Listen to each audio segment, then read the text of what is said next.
A Organização Mundial de Saúde, ela declarou pandemia de Covid-19. Mas aí a gente quer saber o seguinte, você sabe o que é uma pandemia? Está com dúvida, né? Pois é, Maria Maciel está comigo ao vivo nesse exato momento para explicar para a gente sobre quais são essas diferenças, o que é surto, pandemia, endemia, enfim, porque ela está com a infectologista e vai trazer todas essas informações. Tá bonito nesse quadro aí, viu, Maria? Você também gostei, ficou bonito nesse painel. Boa tarde, Maria, nos atualize.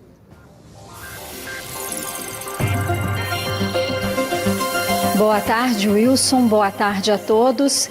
Pois é, só esse nome, pandemia, já causa medo. Só de ouvir já dá aquela estranheza e causa um certo medo, mas não precisa pânico. Quem vai explicar para a gente direitinho o significado de pandemia é a médica Ivonilda Maia, que é coordenadora do curso do SESMAC, curso de medicina. Boa tarde. Bom, o que seria então uma pandemia? A pandemia é um aumento de número de casos, que é uma epidemia. Já considera-se um aumento de número de casos esperados para uma determinada doença de origem infecciosa.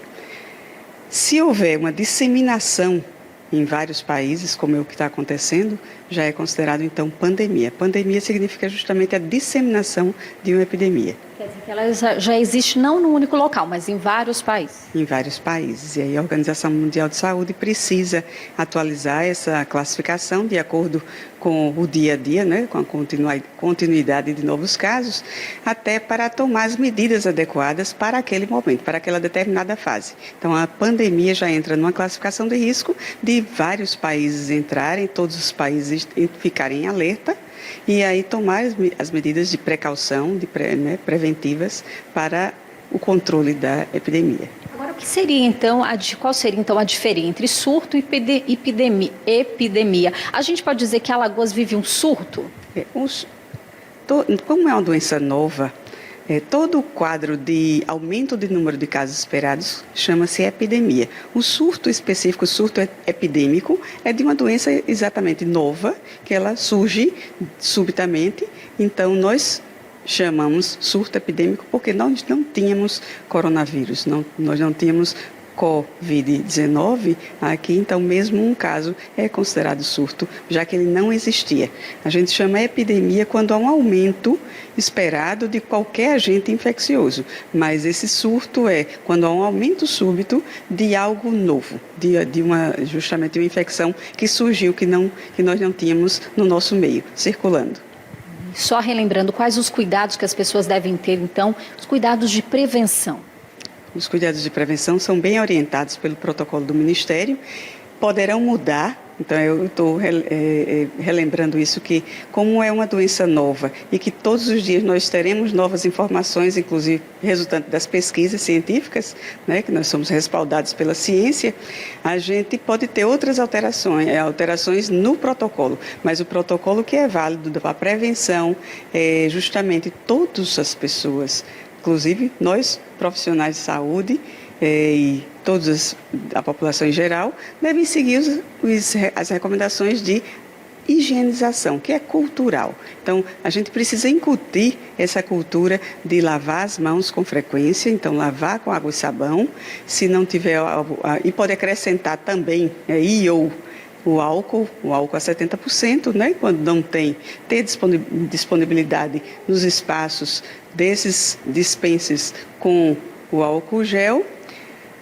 e a etiqueta, que a gente chama de etiqueta das secreções respiratórias. Então, se você vai tossir, você deve proteger, né? Você vai proteger com o braço ou com algo que você depois limpe, né? Faça a higienização correta, você vai proteger para não diminuir aquele espaçamento de eliminação de gotículas de secreções, tá? Com relação...